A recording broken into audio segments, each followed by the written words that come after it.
So, cities were changed by the influx of exiled artists, and conversely, urban topographies shaped the actions and interactions of these artists. This paper seeks to elaborate the thesis that the topographies in which the artists moved and worked had an impact on their professional lives and influenced their cultural and linguistic assimilation. Emigre artists often settled in certain urban areas, today described under the term arrival cities, gathering there due to low rental costs because immigrants were already settled there, and or these areas were favored by other artists and intellectuals, enabling new contacts to be made. In the London of the 1930s and 1940s, many emigrants, amongst them Walter Gropius, Laszlo Moholy-Nagy and Ernő Goldfinger, lived and worked in Hampstead, where avant-garde artists like Ben Nicholson or Barbara Hepworth had long been living. In the following, I shall map contact zones in London, such as art institutions, social venues and private homes, zones where exiled and local artists met and worked together or joined exhibitions organized. The paper aims to rethink how actors, like the emigres, the output of their work, the art objects and concepts, and the relevant urban places interacted, conceiving them as part of a dense network. Here I take up Walter Benjamin's idea of translating key markers in a life into a sign system like that of a city map. I quote Benjamin. For a long time, for years in fact, I have toyed with the idea of representing the space of life, bios. He mentioned it as den Raum des Lebens, bios, graphically through the form of a map, quote end. The overall aim of this paper is twofold: to inform exile studies with an understanding of how networks function in a metropolitan or urban setting, while integrating perspectives on life in exile into urban studies. Maps, metropolises, and emigres. Migration largely takes place in the metropolis, and it is certainly there that it becomes most visible. This not only holds for the present day, but also for historical instances of migration. Krohn and Winkler have described German emigres during the Nazi period as a metropolitan population. I quote them. Berlin, Frankfurt, Cologne, Breslau were the departure stations for an escape that led them in turn to mainly foreign metropolises, to Paris, Prague and London, to New York and Los Angeles, to Mexico City and Buenos Aires, to Jerusalem and Shanghai, quote end. Metropolises were the preferred destination for immigrants. Immigrants sharing the same language and background were already living here, and infrastructure supporting immigration was already in place, like ad organizations, religious institutions, cultural associations.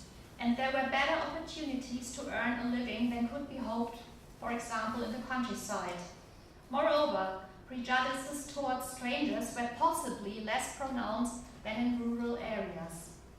However, metropolises had to be first deciphered by the arriving emigrants. Address books, like the one belonging to the Viennese psychoanalyst Sigmund Freud, you see it here, exiled in London, were extremely important for renewing old or adding new contacts. Street atlases provided orientation. Sándor Grosz, Alexander Grosz, was a Jewish emigrant from Hungary who founded the Geographer's Map Publishing Company in London and published a London street atlas in 1913. His daughter, Phyllis Purcell, in turn published the first A to Z atlas in 1936, at a time when a particularly large number of emigrants were arriving in the city. This atlas followed the logic of newer city maps, which enlarged streets to the disadvantage of built areas and integrated house numbers. Convenient to handle, the street atlas was distributed by W.H. Smith, which ran bookstores and kiosks at London's railway stations and proved a great success. To find their way around London, it is very likely that emigrants purchased the circular street atlas. Besides already established art academies, exhibition venues, and cafes, an array of other contact zones existed in these metropolises where emigrants had taken the initiative. Jack Bilbo's Modern Art Gallery, which existed between 1941 and 1948, was an important forum for presenting modern art. Initially located in 12 Baker Street, in 1943, Bilbo moved to premises at 24 Charles II Street in Haymarket. In his gallery rooms, he showed exhibitions of works by British women artists such as Ina Croom Johnson and Doris Head in 1944, as well as by emigre artists like Samson Shames in 1942 and 43, Kurt Schwitters in 1944, and Jakob Bauerfreund in 1942. That many emigrants were able to exhibit their work in the gallery is presumably due to the fact that Bilbo, whose real name was Hugo Baruch, was himself an emigrant. Having fled Berlin, he had finally settled in London after stays in France and Spain.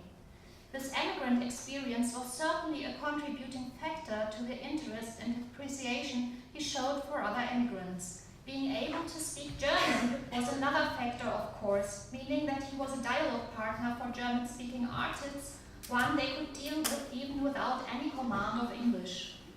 Bilbo was able to provide artists who had fled to London with an opportunity to establish a public presence, although they had little or no access to functioning networks and often had scarcely any financial resources at their disposal.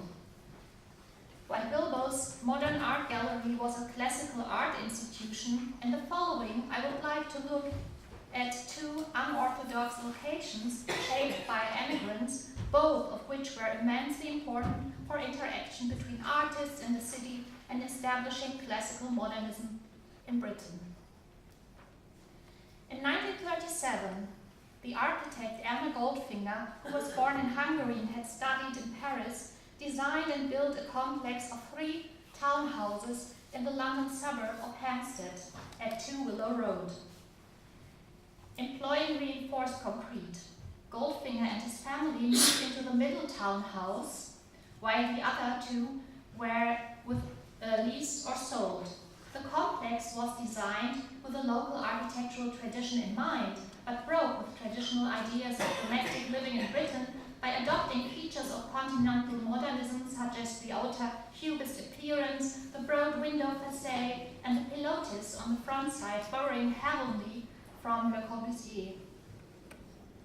Most notably, however, the flexible floor plan was out of the ordinary, allowing for a variable use. Movable walls meant that the rooms on the first floor could be converted into one large room, according to the needs of the inhabitants. For social occasions, but also for exhibitions, which the Goldfinger staged here, a private apartment could thus be turned into a semi-public venue with an accordingly representative floor plan.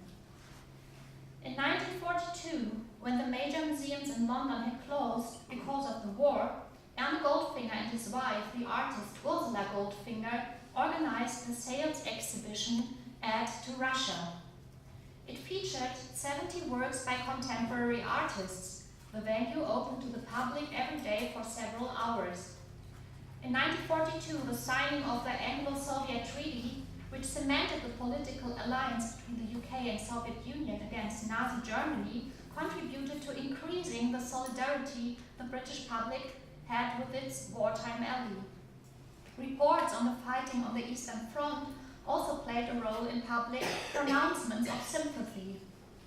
For the benefit exhibition held in the Goldfinger's residence at 2 Willow Road, contemporary artists were invited to contribute 2 works each. In return, they were guaranteed 50% of the sales price. The remaining amount was then donated to the Aid to Russia Fund.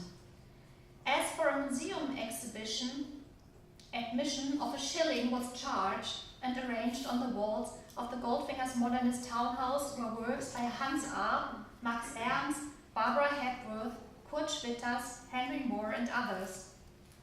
A work loaned from U. Willoughby, La Niçoise by Pablo Picasso, and you see some photographs from the opening by Pablo Picasso. Today is the portrait known as Portrait of Nuche et Loire from 1937 was also amongst the works. Thus, not all were for sale. Running from 5 to 21 June 1942, the exhibition Add to Russia attracted over 1,700 visitors, whereby the generous opening hours of 3 to 9 p.m. on workdays and 11 a.m. to 6 p.m. on Sundays certainly contributed to the success. In addition, posters in underground stations and shops had promoted the exhibition. The Goldfinger's home in Hampstead was thus a location where solidarity with Russia was expressed and anti-fascist engagement demonstrated. At the same time, modernist art was promoted and the usual boundary between private and public space dissolved. This was noted in a letter by a visitor to the exhibition. I quote from this letter. "The clear light, the spaciousness, and subtle simplicity of your delightful rooms gave an atmosphere more conducive to art appreciation than the usual run of shows. I feel that we should aim more at this method of picture showing." Quote end. 18 works were sold at the exhibition, and the Goldfingers themselves purchased a few works, amongst them Henry Moore's sculpture Head from 1938.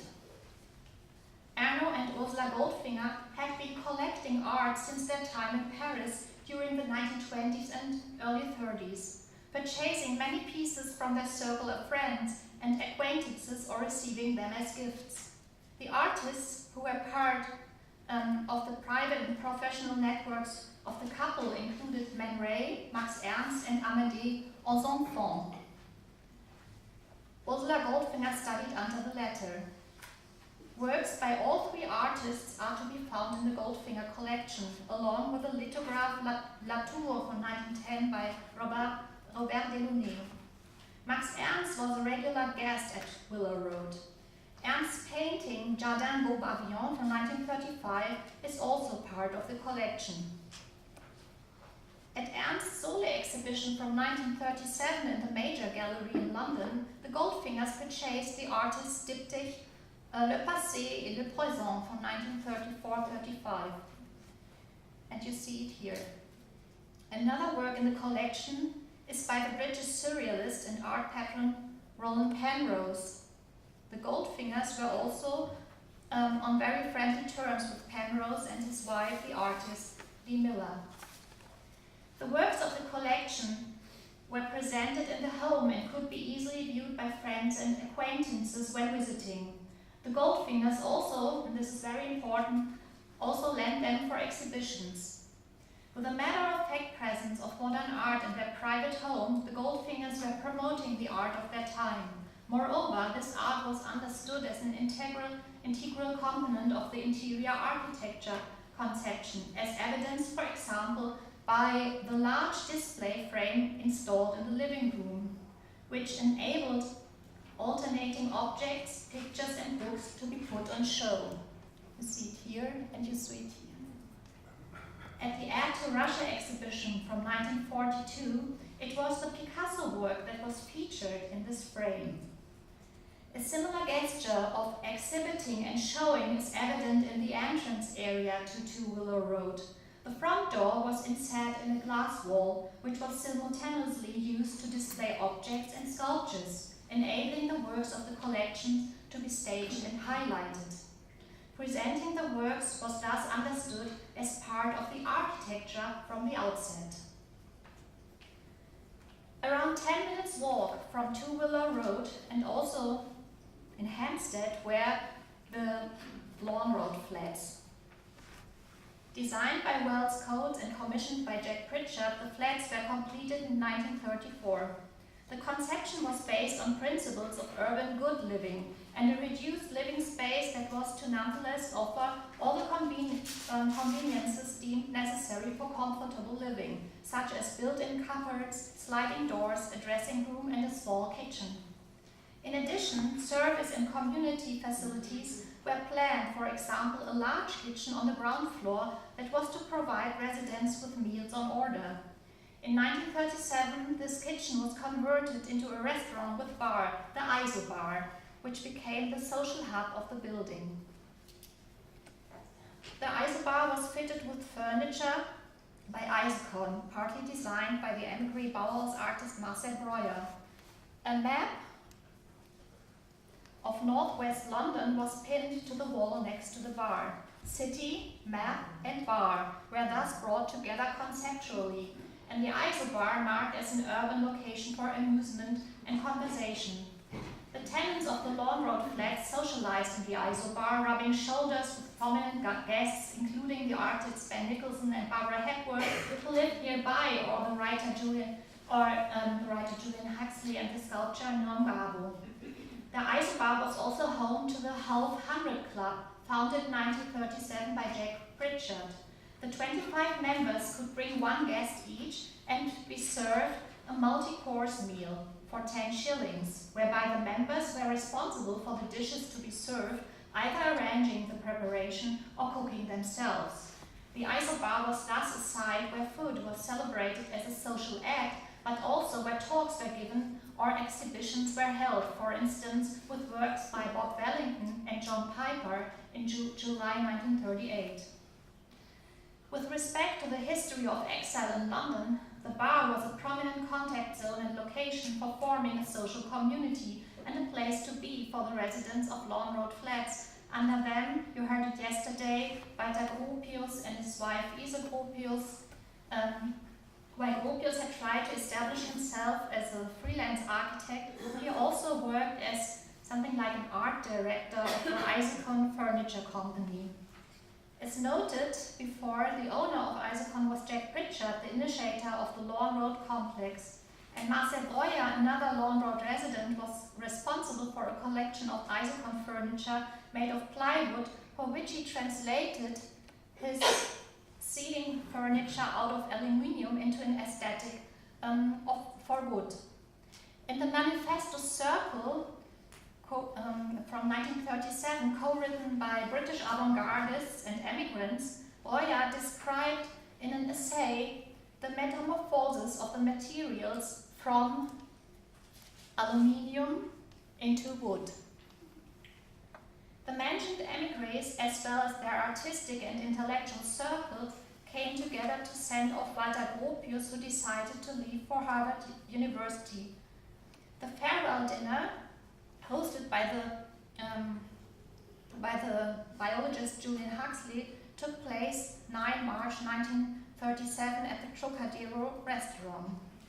Probably the Exile bar had only limited space to host the event, and the Trocadero at the Coventry Street was a more representative and well-known place in London, with a history going back to the 19th century and redecorated rooms from 1930. The guest list of 135, and it was also mentioned before, shows that both Londoners and foreigners were invited, amongst them artists and architects such as Laszlo Moynodge and Wells Coates, as well as the prominent historian of architecture Siegfried Gideon and Nikolaus Pevsner. The main card was designed by Moynodge, the Bauhaus artist who had also fled to London and was responsible for the brochure of Isocon. The farewell dinner in honor of an emigre with guests from Britain and fellow emigres underlines that a transnational community of artists had gathered in London in 1937.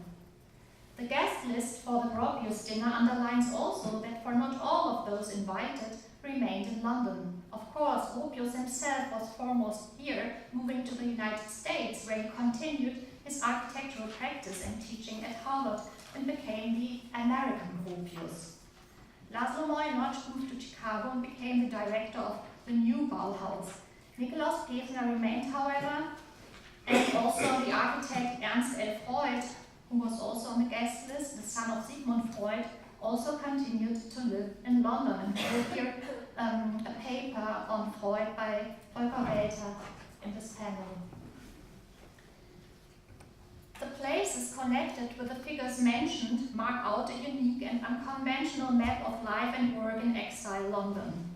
They refer us to urban topographies, to inner city districts, outlying suburbs and streets, to places where interaction took place, but also to the venues used for exhibitions and collaborative projects. Urban locations were of particular importance not only for communicating, forming networks and formulating theories, they were also stations on the diverse paths of exile.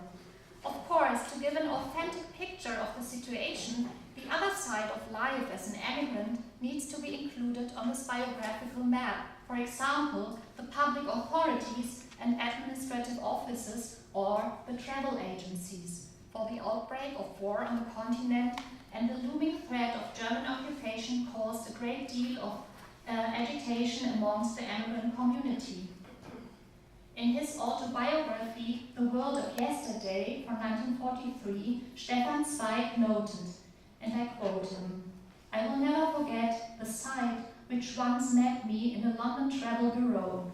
It was filled with refugees, almost all Jews, every one of them wanting to go anywhere, merely to another country, anywhere into the polar ice or the scorching sands of Sahara, only away, only on because their transit visa having expired. They had to go on with wife and child to new stars, to a new language world, to folk whom they did not know and who did not want to receive them." Quote end. In this way, the bios, imagined by Walter Benjamin as a space of life, is a time-bound map for places changed just as situations and personal and historical narratives do. In summary, the places presented within the matrix of London were sites of interchange in the best sense of the term, sites where contact was established and communication took place, but there were also venues where modernist art was presented to the public. While the Isobar addressed a more select and intellectual clientele, which included emigrants, the Goldfinger's private residence was open to a broader public and neighboring residents. Here, the specific setting in a modernist house may have added to the interest shown. These settings were important forums for establishing and spreading both British and European modern art. Given that the involved artists included figures such as Kurt Schwitters and Max Ernst, there were also sites where a counter-project could be realized to the 1937 Nazi exhibition Degenerate Art held in Munich, where the very same artists were amongst the outcast, defamed and branded as deranged. Thank you.